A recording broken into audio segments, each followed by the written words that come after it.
Hello everyone, this is Shweta Dhavla and I am here with the first chapter of physical chemistry, the solid state. So before moving into the details and more concepts of solid state, we know that anything which occupies space and has mass is called matter, and matter can exist in three states: solids, liquids and gases. So now let us understand how these three differ from each other. So this is the property, this is solid, this is liquid and this is gas. So property is volume. Solids have fixed volume, liquids have fixed volume, but gases do not have any, not fixed. The volume is not fixed. All this you have learned in class 9, so I am quickly wrapping up. Shape, it has a fixed shape, not fixed, not fixed. Density is equal to mass upon volume. So in case of solids, the density is very high. In case of liquids, the density is a bit less. In case of gases, there is no point of density, very low. Interparticle space,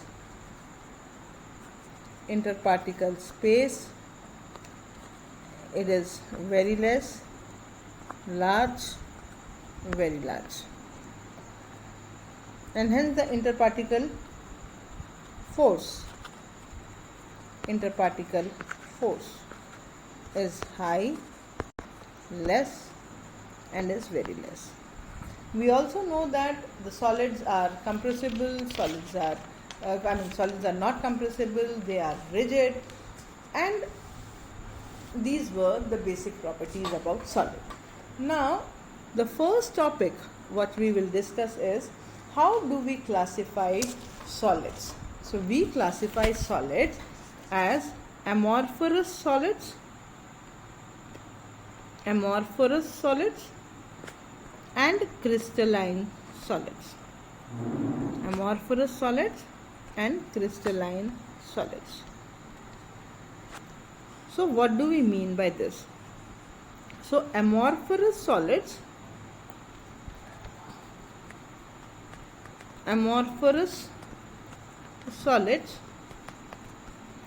are short range order. So what do I mean by this? For example, if my solid should have a crystal like this, then it is a short range. After some time it will become like this, like this. So it is very less ordered and it can soften over some range of temperature. The next important point is it can soften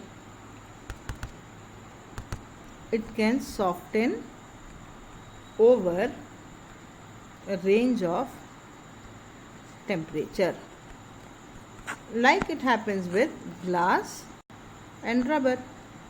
They become soft when they are heated, and thus they have a fluid-like behavior and are called pseudo-solids. They are anisotropic. They are what? They are, just a second, they are called what? They were called as pseudo-solids. So pseudo-solids are also called as super cooled liquids. Okay, they are isotropic. Isotropic means their physical properties do not change with the direction. Now we will understand why they are like this, isotropic. On the other hand, the crystalline solids are long range order. So what do I mean by crystalline solids? Crystalline solids are of long range order.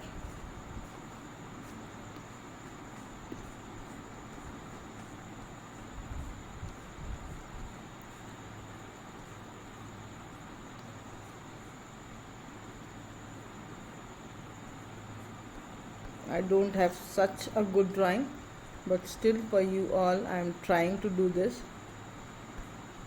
They are long range order, which with the atoms placed at a specific points.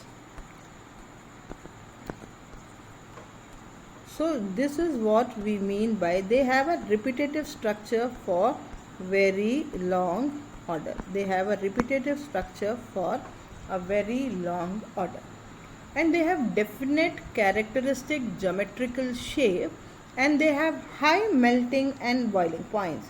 The melting point is sharp and it is fixed, and the example of this crystalline solid is NaCl or quartz, and they are true solids.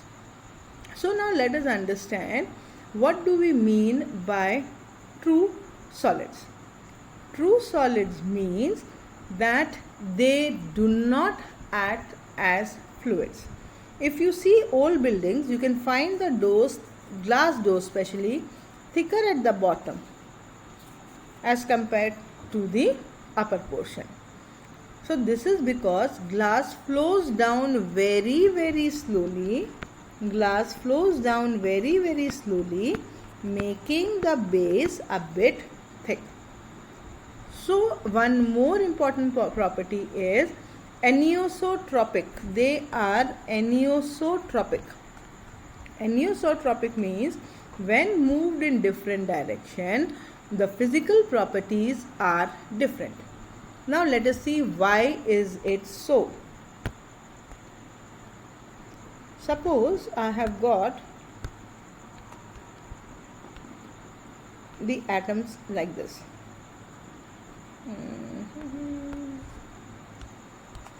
1, 2, 3, 4. 1, 2, 3, 4. 1, 2, 3, 4. 1, 2, 3, 4. They are all placed in equal positions.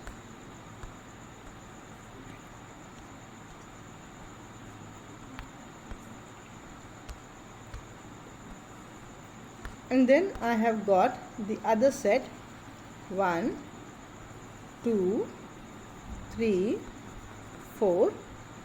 1, 2, 3, 4. 1, 2, 3, 4. Now, if I move from A to B, okay, if I move from A to B, I get all the smaller particles. Now if I move from C to D,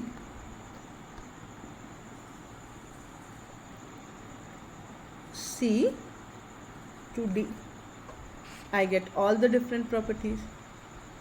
So this, since the alignment of particles is changing, when we change the direction, crystalline solids are anisotropic. So amorphous solids are very useful materials in our day-to-day life. You have glass, you have rubber, you have plastic, and you find many of their application in day-to-day life. One of the best material to make photovoltaic material is an amorphous solid, which is amorphous silicon. Amorphous silicon is the best material to make photovoltaic cell, that is to convert light energy to electrical energy. And then the next topic we'll be covering is classification of crystalline solids. Classification of crystalline solids. If you have a look at the textbooks seems to have lot of theory which is very hard to read and understand, and that is why I am making the flow charts that will make solid state easier. So it is classified into molecular solids,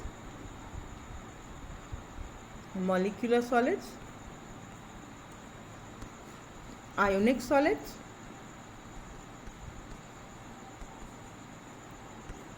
metallic solids,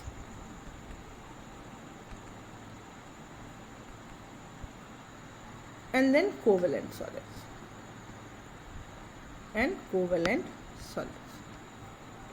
These molecular solids are further classified into three types: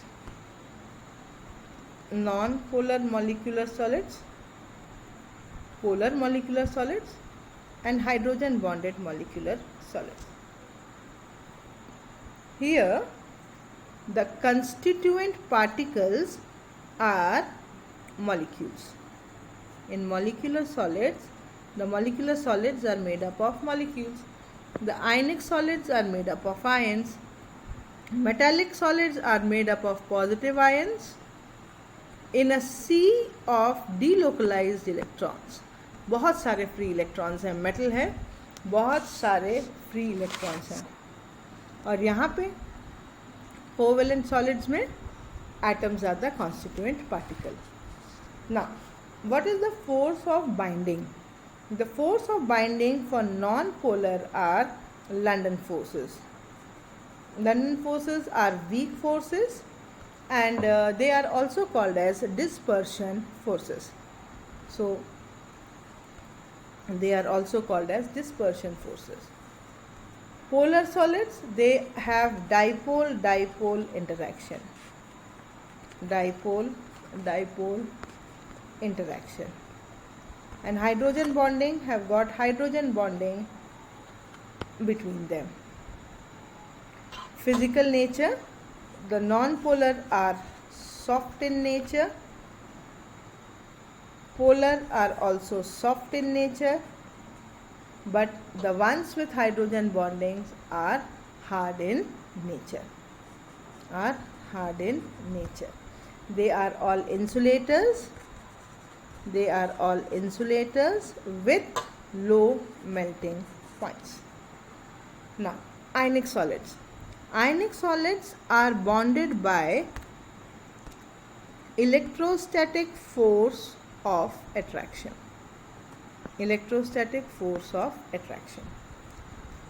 For example, like NaCl, MgO, ZnS, all these are ionic solids. They are hard but brittle.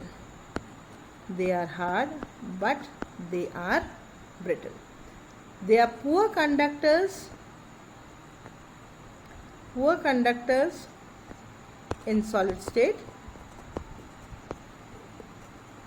but in molten state they are good conductors.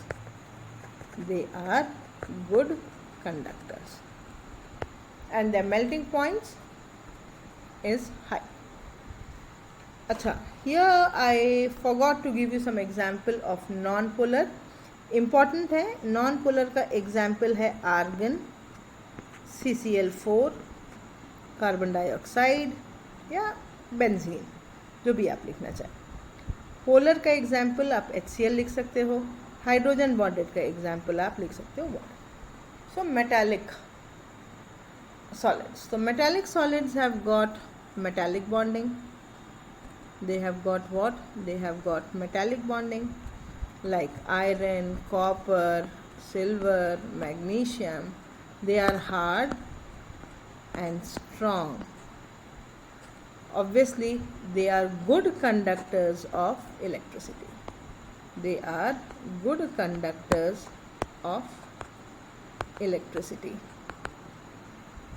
In solid as well as molten state, and their melting point is obviously high. Covalent solids, they are bonded by covalent bonds. They are bonded by what? Covalent bonds like SiO2, diamond, and they are very hard materials. They are insulators and they have very high melting point, very high melting point.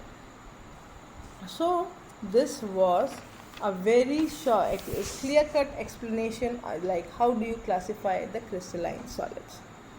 So now let us understand one important topic, and that is crystal lattice and unit cell. Very important. यहाँ से specially solid states के जो आपके JEE के questions हैं और NEET में हैं, यहाँ से डेफिनेटली आते हैं. Crystal lattice and unit cell. Now let us understand. To understand it, let me try one diagram if I am able to make, otherwise I will make a very short one for you.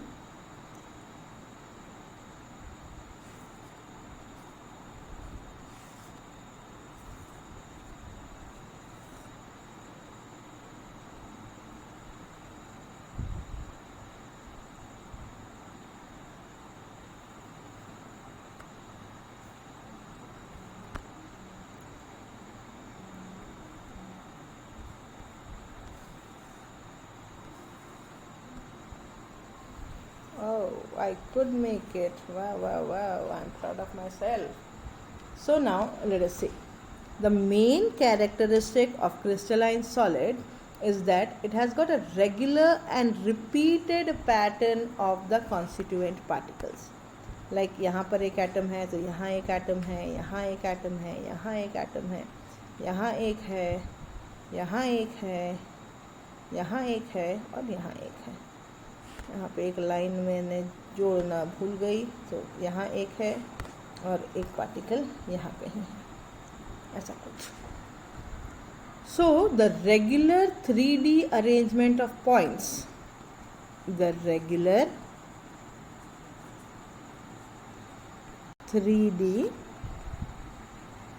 arrangement of points in space is called crystal lattice. Is called what? Crystal lattice. There are maximum 14 possible three-dimensional lattice. Maximum how many possible? 14 possible. They are called Bravais lattice. What are they called? They are called Bravais lattice. And each point on the lattice, each point on the lattice is called a lattice point. Is called a lattice point. And what does lattice point represent? Lattice point represents the constituent particle, which may be an atom or a molecule or an ion. So all these lattice points and all lattice points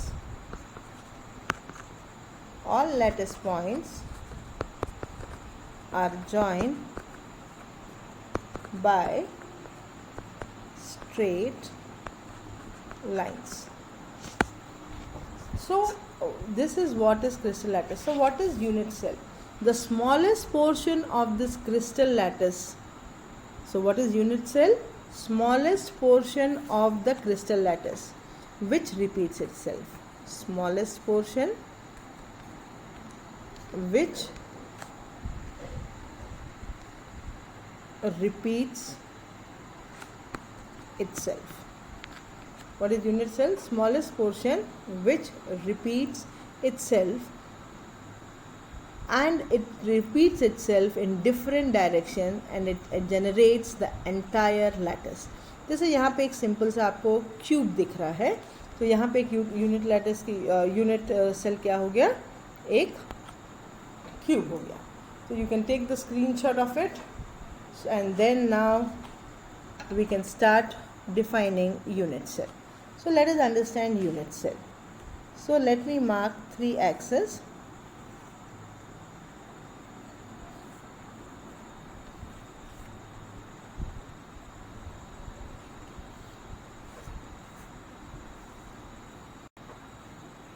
So this is what is a cubic cell. It repeats itself in the entire crystal. It repeats itself in the entire crystal. So it has got 3 edge lengths, A, B and C. The angle between A and B is called gamma. The angle between B and C is alpha, and the angle between A and C is beta. So there are 6 parameters, 3 edge lengths A, B, C, and 3 angles. What the angle between A and B is gamma, between B and C is alpha, between C and A is beta. So this was all about unit cell. So now we'll understand how many types of such cells are possible. Structures rather. We want to understand the 7 primitive structures that we will see now with the clear diagrams. The first cell we want to see is primitive. Primitive and the centered cells. Centered cells. So we start with primitive. Primitive means the particles are only present in the corners of a unit cell. The particles are present only in the corners of a unit cell. And this is primitive. Then you have a body centered.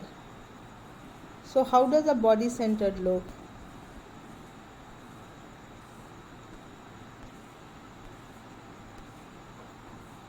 पूरे corners पे तो रहेगा ही रहेगा. 1 2 3 4 5 6 7 8, but एक और कहाँ रहेगा, उसके बॉडी के सेंटर में. ठीक है, जैसे अभी आप बैठे हैं, आप जिस जगह से बैठे हैं वो सामने वाली दीवार के बीचों बीच एक पार्टिकल जो है वो प्रेजेंट है. ऐसा पॉइंट जहाँ पे 2 डायगोनल्स जो हैं वो इंटरसेक्ट कर रहे हैं. ठीक, this requires a bit of imagination, nothing else. Then we come to the face centered cubic cell.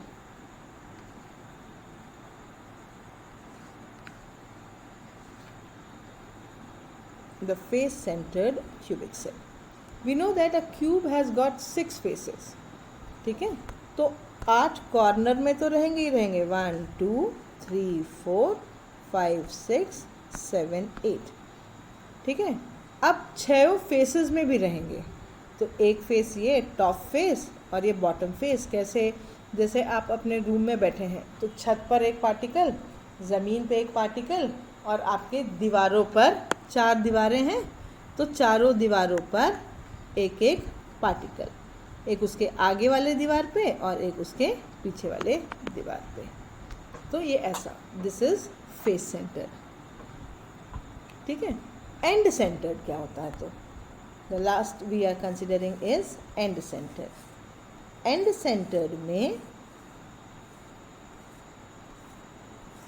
Centred में पार्टिकल्स कहाँ रहेंगे, 8 कॉर्नर में तो रहेंगे ही रहेंगे, और ऑपोजिट फेस पर एक एक पार्टिकल रहेगा. ऑपोजिट फेस पर एक एक पार्टिकल रहेगा. तो ये क्या हो गया, and centred cubic lattice. What is this? This is primitive, this is body centred, this is face centred, and this is and centred. This is and centred. So In the next class, we will be discussing the 7 primitive unit cells and how to calculate the number of atoms in a unit cell. Okay then, bye bye.